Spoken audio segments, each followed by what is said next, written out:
Guys कैसे हैं आप लोग। उम्मीद है सब अच्छे होंगे। आज हम लोग सीखेंगे वी कार्विंग टूल पाथ।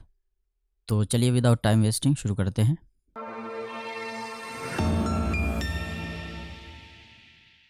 तो गाइस मैंने यहाँ पे स्पायर सॉफ्टवेयर को ओपन किया हुआ है और यहाँ पे देखिए वी कर्व या फिर इंग्रेविंग टूल पाथ भी इसको बोलते हैं।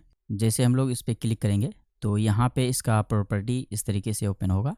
तो गाइस सबसे पहले हम लोग समझ लेते हैं कि वी कर्व क्या होता है। तो गाइस यहाँ पे हमारा जो कटिंग होता है वो स्ट्रेट शेप में नहीं हो करके वो एक वी कर्व शेप में होता है। इसको हम लोग यहाँ पे 2.5 डायमेंशनल भी बोलते हैं। और गाइस यहाँ पे कटिंग डेप्थ आपके टूल के अकॉर्डिंग यानी कि टूल के एंगल के अकॉर्डिंग डिसाइड होता है। यहाँ पे कटिंग डेप्थ डालने का कोई ऑप्शन नहीं होता है। फाइनल डेप्थ आपके टूल के एंगल के अकॉर्डिंग डिसाइड होता है। तो मैंने यहाँ पे एक एग्जांपल बना रखा है, देखिए इस तरीके से।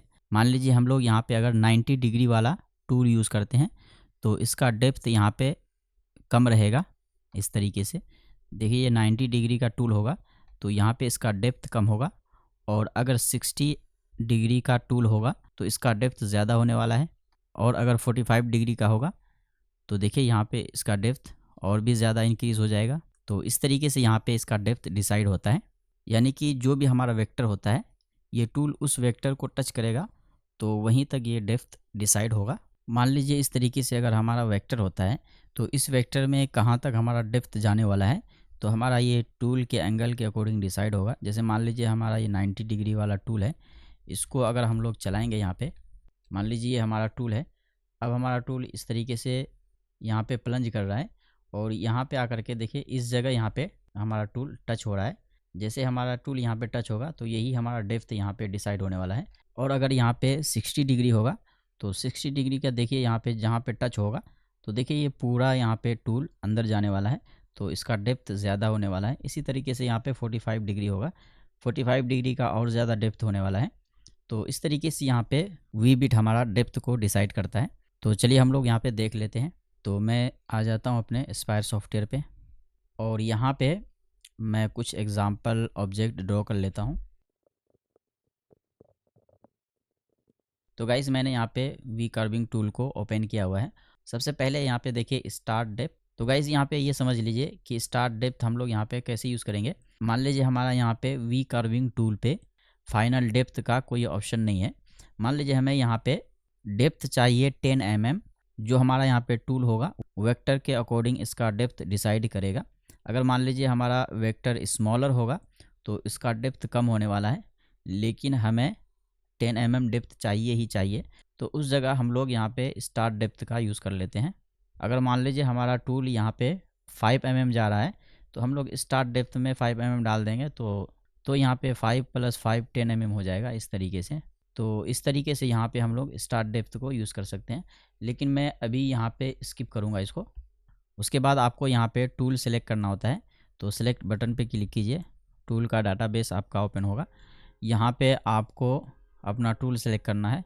तो गाइज़ हमें यहाँ पे 32 mm और 90 डिग्री वाला टूल यूज़ करना है तो मैं इसको सेलेक्ट करता हूँ। इस टूल का यहाँ पे सेटिंग पहले से सेव नहीं है तो मैं यहाँ पे क्रिएट कर लेता हूँ। ये देखिए यहाँ पे कैटेगरी मिलता है किसके लिए आपको चाहिए। तो ये एक्रिलिक का कैटेगरी है तो मैं इसको यहाँ से वुड या फिर MDF कर लेता हूँ। तो मैं यहाँ पे MDF कर लेता हूँ और उसके बाद कॉपी करता हूँ। तो इस तरीके से यहाँ पे ये कॉपी हो जाएगा और यहाँ से आप लोग पैरामीटर इसका चेंज कर सकते हैं। मैं इसको एज इट इज़ रहने देता हूँ, लेकिन मैं यहाँ पे फीड यूनिट को mm/s कर दूंगा और इसको यहाँ पे 50 कर देता हूँ, फीड रेट और प्लंज रेट को। और उसके बाद अप्लाई कर देता हूँ और उसके बाद सेलेक्ट। तो हमने यहाँ पे टूल को सेलेक्ट कर लिया है और उसके बाद है यहाँ पे यूज़ क्लियरेंस टूल। तो इसको हम लोग अभी समझेंगे। पहले मैं एक बार इसको कैलकुलेट कर लेता हूँ। इससे पहले आपको वेक्टर यहाँ पे सेलेक्ट करना होगा। तो मैं यहाँ पे टेक्स्ट को सेलेक्ट करके कैलकुलेट करता हूँ। कैलकुलेट करते ही देखिए यहाँ पे हमारा टूल कैलकुलेट हो चुका है इस तरीके से। और इसको मैं ऑर्बिट करके यहाँ पे प्रीव्यू कर लेता हूँ। तो देखिए यहाँ पे कुछ इस तरीके से हमारा टूल यहाँ पे कैलकुलेट हुआ है और ये रहा हमारा डेप्थ। उसके बाद मैं इसको यहाँ से क्लोज़ करता हूँ। अब मैं एक बार यहाँ पे सभी वेक्टर्स को सेलेक्ट करके दोबारा मैं सबको कैलकुलेट कर लेता हूँ। अब देखिए गाइज़, यहाँ पे इस तरीके से वार्निंग आ रहा है। ये बता रहा है कि हमारा जो मैक्सिमम डेप्थ जो जा रहा है 95 mm जा रहा है और हमारा जो मटेरियल है ओनली 18 mm का है। तो हमारा टूल यहाँ पे ज़्यादा डेप्थ जा रहा है, क्योंकि देखिए यहाँ पे ये जो वेक्टर है इसका ये ओपनिंग एरिया यानी कि इसका स्पेस ज़्यादा है। स्पेस ज़्यादा होने के अकॉर्डिंग टूल जो है यहाँ पे ज़्यादा डेप्थ लेने वाला है। जिस तरीके से हमने पहले यहाँ पे देखा कि डेप्थ किस तरीके से डिसाइड होता है, यहाँ पे टूल वेक्टर को टच करने के बाद डेप्थ को डिसाइड करता है। तो यहाँ पे देखिए इसका विड्थ ज़्यादा होने के कारण इसका डेप्थ बहुत ज़्यादा हो रहा है। इस वजह से यहाँ पे इस तरीके का वार्निंग आ रहा है। अगर चलाना चाहते तो आप ओके कर दीजिए, ये टूल यहाँ पे चल जाएगा। लेकिन आप सिमुलेट करके देख सकते हैं कि यहाँ पे बिल्कुल ये होल हो जाएगा इस तरीके से। और जो हमने यहाँ पे मटेरियल लिया हुआ है वो 18 mm का मटेरियल है। देखिए यहाँ पे इसका थिकनेस है मटेरियल का। आप यहाँ से भी इसको सेट बटन पे क्लिक करके यहाँ से चेक कर सकते हैं कितना थिकनेस है आपके मटेरियल का। तो 18 mm हमारा मटेरियल का थिकनेस है और हम चाहते हैं कि यहाँ पे सिर्फ 10 mm इसका डेप्थ हो। तो इसके लिए हम लोग क्या करेंगे, दोबारा मैं यहाँ पे डबल क्लिक करता हूँ। अब हम लोग यहाँ पे इसको यूज़ कर लेंगे। देखिए फ्लैट डेप्थ, इसको यूज़ करने के बाद मैं यहाँ पे 10 mm डाल दूँगा, क्योंकि हमें 10 mm ही थिकनेस चाहिए। उसके बाद मैं यहाँ पे कैलकुलेट करता हूँ। तो देखिए यहाँ पे इस बार कोई एरर नहीं आया, क्योंकि हमारा जो टूल का डेप्थ होने वाला है ओनली यहाँ पे 10 mm होने वाला है। यानी कि हमारा डेप्थ यहाँ पे 10 mm से ज़्यादा नहीं होने वाला है। अब मैं इसको रीसेट करके प्रीव्यू कर लेता हूँ, तो आप लोग यहाँ पे देख सकते हैं इस तरीके से। अब गाइस यहाँ पे देखिए ये ओपनिंग एरिया ज़्यादा है वेक्टर का, और हम जब भी यहाँ पे वी बिट टूल यूज़ करेंगे तो उसका स्टेप ओवर काफ़ी कम होता है। तो इसके लिए हम लोग यहाँ पे एंड मिल को यूज़ कर सकते हैं, उससे हमारा टाइम भी कम लगेगा। और यहाँ पे जो देखिए इस तरीके से कुछ यहाँ पे टेक्सचर जैसा बन रहा है, यानी कि वी बिट का जो शार्प कॉर्नर होता है उसका निशान इस तरीके से यहाँ पे आ रहा है। अगर हम लोग यहाँ पे एंड मिल को यूज़ कर लेंगे तो यहाँ पे हम लोग इस एरर को सॉल्व कर सकते हैं। तो इसके लिए हम लोग क्या करेंगे, दोबारा मैं इसको क्लोज़ करता हूँ और इसका जो प्रीव्यू है इसको रीसेट कर देता हूँ और 2D पे आने के बाद डबल क्लिक करता हूँ मैं। और उसके बाद यहाँ पे देखिए यूज़ क्लियरेंस टूल्स, इसको हम लोग यूज़ कर लेंगे। जैसे हम लोग इसको चेक करेंगे और उसके बाद यहाँ पे टूल को सेलेक्ट करना है। अब हम लोग यहाँ पे एनमिल को सेलेक्ट कर लेते हैं, एनमिल 6 mm वाला, और इसको मैं यहाँ से सेलेक्ट कर लेता हूँ और उसके बाद मैं कैलकुलेट करता हूँ। और जो यहाँ पे हमने एनमिल सेलेक्ट किया है इसका जो स्ट्रैटेजी होगा, मशीनिंग स्ट्रैटेजी, यहाँ से आप लोग चेंज कर सकते हैं। ये अभी ऑफसेट में है, अगर आप लोग रास्टर में करना चाहते हैं तो रास्टर में कर सकते हैं, जैसे कि पॉकेट टूल पाथ में होता है। तो मैं यहाँ पे ऑफसेट ही रहने देता हूँ और कैलकुलेट करता हूँ। तो गाइस आप देख सकते हैं यहाँ पे 2 टूल पाथ हमारा क्रिएट हो चुका है। ये पहला वाला क्लियरेंस का है। अभी मैं वी कर्विंग को हाइड करता हूँ तो आप लोग देख सकते हैं ये वाला हमारा एंडमिल है। इसको हम एंडमिल की तरह चला सकते हैं। जैसे मैं यहाँ पे प्रीव्यू करता हूँ, प्रीव्यू विजिबल, तो देखिए इस तरीके से इसको क्लीन होने के बाद हम लोग ये चला सकते हैं वी बिट को। मैं इसको विजिबल करता हूँ तो आप लोग देख सकते हैं कुछ इस तरीके से ये वर्क करता है। और गाइस जब हम लोग यहाँ पे स्टार्ट डेप्थ को यूज़ करेंगे, मान लीजिए हमारा अभी फाइनल डेप्थ कितना है 10 mm है, मैं स्टार्ट डेप्थ को 2 mm कर देता हूँ और उसके बाद कैलकुलेट करता हूँ। यहाँ पे प्रीव्यू को रीसेट करके मैं इसको प्रीव्यू करता हूँ, प्रीव्यू ऑल कर देता हूँ। तो देखिए पहले यहाँ पे शार्प कॉर्नर बन रहा था, तो ये यहाँ पे हमने स्टार्ट डेप्थ को 2 mm किया तो यहाँ पे शार्प एजेस के बजाय यहाँ पे आपका फ्लैट एज बनेगा। जैसे मैं यहाँ पे और इंक्रीज़ कर लेता हूँ, ये आप लोगों को अभी नज़र नहीं आ रहा होगा, तो मैं यहाँ पे 5 mm कर देता हूँ स्टार्ट डेप्थ। तो अभी ये फाइनल डेप्थ हमारा कितना हो जाएगा, स्टार्ट डेप्थ हमारा 5 mm है और उसके बाद यहाँ पे 10 mm, तो 15 mm हो जाएगा। तो इसको मैं कैलकुलेट करता हूँ, रीसेट करके प्रीव्यू करता हूँ, तो आप लोग देख सकते हैं यहाँ पे ये जो शार्प कॉर्नर था हमारा वो यहाँ पे फ्लैट कॉर्नर में कन्वर्ट हो चुका है। इस तरीके से जितना आप लोग यहाँ पे स्टार्ट डेप्थ को यूज़ करेंगे तो आपका कॉर्नर यहाँ से अवॉइड हो जाएगा। अगर आपको शार्प कॉर्नर चाहिए तो स्टार्ट डेप्थ को आप ऐसे ही रहने दीजिए 0 पे। तो इस तरीके से हम लोग यहाँ पे स्टार्ट डेप्थ को यूज़ करते हैं। तो अभी के लिए मैं यहाँ पे 0 ही रखूँगा, या फिर आप लोग 1 mm या 2 mm रख सकते हैं। तो मैं यहाँ पे 0.1 कर देता हूँ, थोड़ा हमें चाहिए डेप्थ, और कैलकुलेट करता हूँ। तो कुछ इस तरीके से देखिए यहाँ पे थोड़ा सा डेप्थ यहाँ पे आएगा। उसके बाद गाइस यहाँ पे देखिए 2 ऑप्शंस हैं। पहला यहाँ पे यूज़ वेक्टर स्टार्ट पॉइंट्स और दूसरा है यूज़ वेक्टर सिलेक्शन ऑर्डर। ये क्या है, यहाँ पे मशीनिंग ऑर्डर है, यानी कि आपका मशीन किस तरीके से वर्क करेगा, किस ऑर्डर में वर्क करेगा, वो है यहाँ पे। अगर हम लोग इसको सेलेक्ट करते हैं यूज़ वेक्टर स्टार्ट पॉइंट, तो हमारा मशीन जहाँ पे स्टार्ट पॉइंट हो रहा है वेक्टर का स्टार्ट पॉइंट क्या है। चलिए हम लोग यहाँ पे 2D में आ जाते हैं और इसको मैं सेलेक्ट करता हूँ और उसके बाद नोड एडिटिंग टूल को सेलेक्ट करता हूँ। तो देखिए यहाँ पे एक ग्रीन कलर का डॉट दिख रहा होगा आपको, ये है हमारा वेक्टर का स्टार्ट पॉइंट। अभी देखिए हमारा मशीन किस ऑर्डर में वर्क करेगी। सबसे पहले तो यहाँ पे ओरिजिन है हमारा, इससे हमारा मशीन यहाँ पे मूव होकर के, तो इस तरीके से ये यहाँ से स्टार्ट होगा वर्क करना। जब इसको फिनिश कर लेगा तो फिर इसको यहाँ से स्टार्ट करेगा, इस तरीके से स्टार्ट पॉइंट होगा। तो इस ऑर्डर में हमारा मशीन यहाँ पे मशीनिंग करेगा। तो चलिए हम लोग यहाँ पे सबको सेलेक्ट करके कैलकुलेट कर लेता हूँ। मैं सबको एक साथ सेलेक्ट कर लेता हूँ और हमने यहाँ पे यूज़ वेक्टर स्टार्ट पॉइंट को सेलेक्ट किया हुआ है, उसके बाद कैलकुलेट। तो चलिए हम लोग यहाँ पे सिमुलेट करते हैं, इसका स्पीड कम करके मैं यहाँ पे प्ले करता हूँ। इसको मैं रीसेट कर दूँगा पहले। अब मैं यहाँ पे सिमुलेट करता हूँ। तो देखिए इस तरीके से पॉकेट वाला जो टूल है क्लियरेंस वाला, इसको मैं यहाँ पे हटा देता हूँ, फिर मैं आप लोगों को दिखाता हूँ।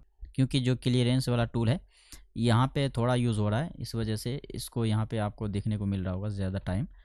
तो मैं इसको यहाँ से रिमूव कर लेता हूँ, इसको हटा देता हूँ यहाँ से।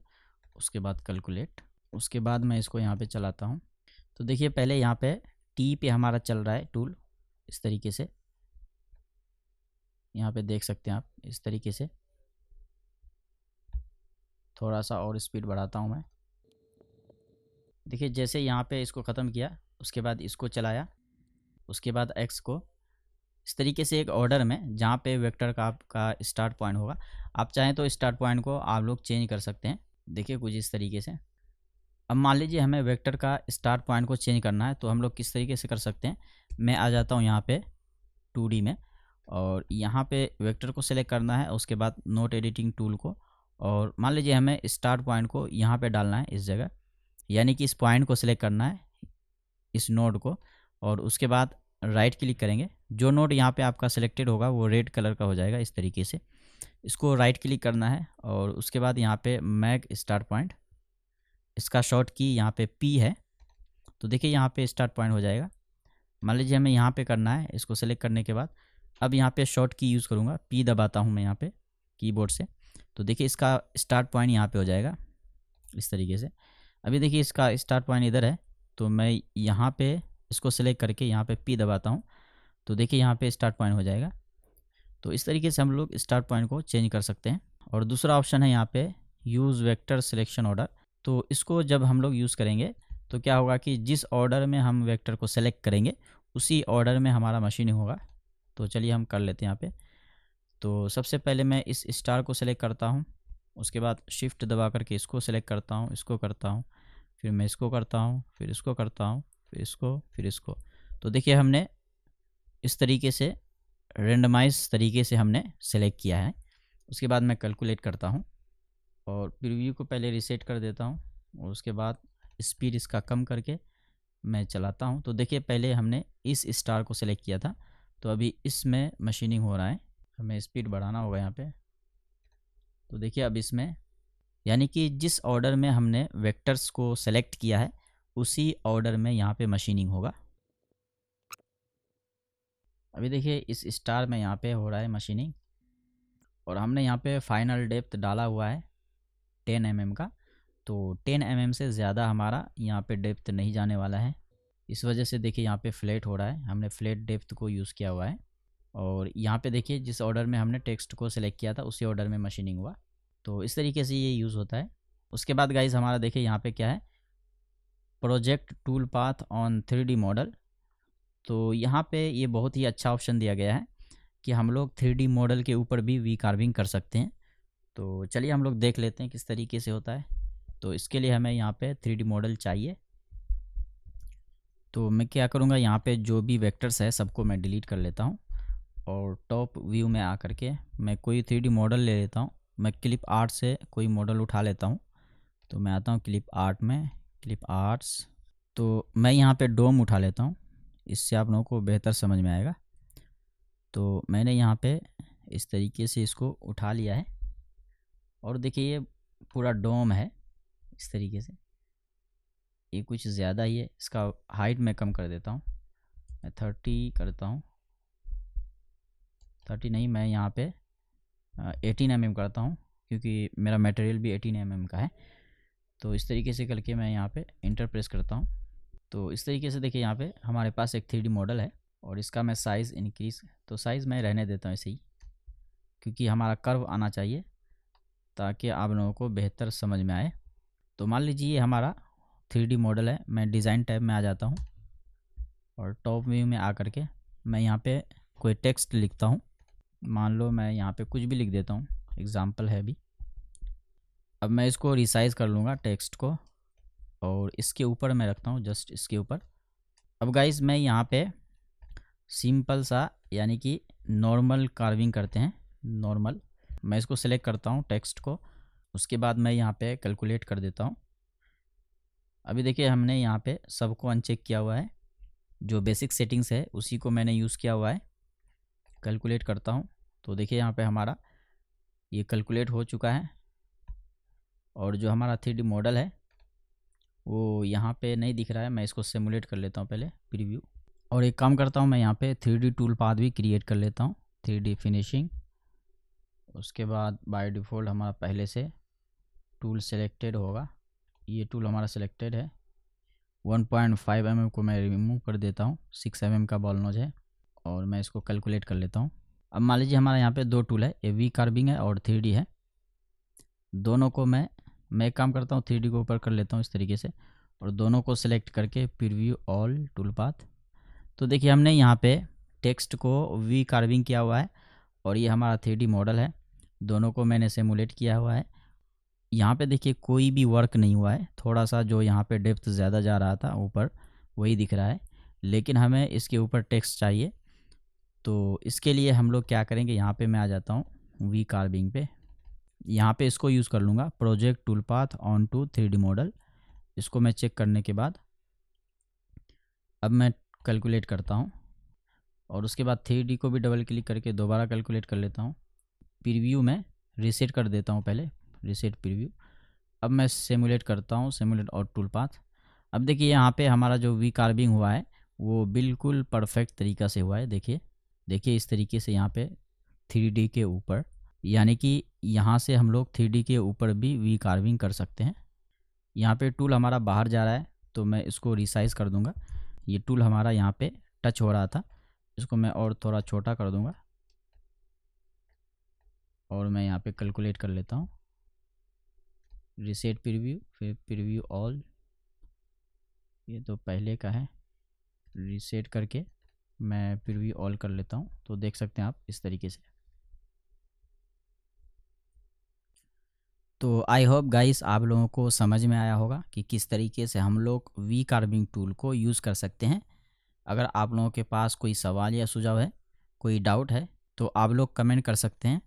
तो चलिए हम लोग मिलते हैं नेक्स्ट वीडियो में, जब तक के लिए गुड बाय।